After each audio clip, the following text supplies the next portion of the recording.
जैतून के इस्तेमाल में एहतियात। नंबर 1, बहुत गर्म तासीर। तो व्यूअर्स, जैतून की तासीर बहुत गर्म होती है, इसलिए इसको एतदाल में इस्तेमाल करना चाहिए। इसके बहुत ज़्यादा इस्तेमाल से जिस्म इसको जज़ब नहीं कर सकता। इसकी मिसाल ऐसे ले लीजिए कि आप सुबह शाम एंटीबायोटिक की हैवी डोज लेना शुरू कर दें, जो फ़ायदे के बजाय नुकसानदेह साबित हो। नंबर 2, सोजिश और बुखार।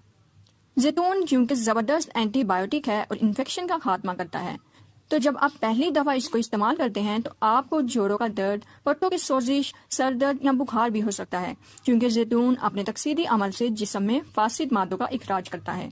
नंबर 3, दवाओं के साथ इस्तेमाल।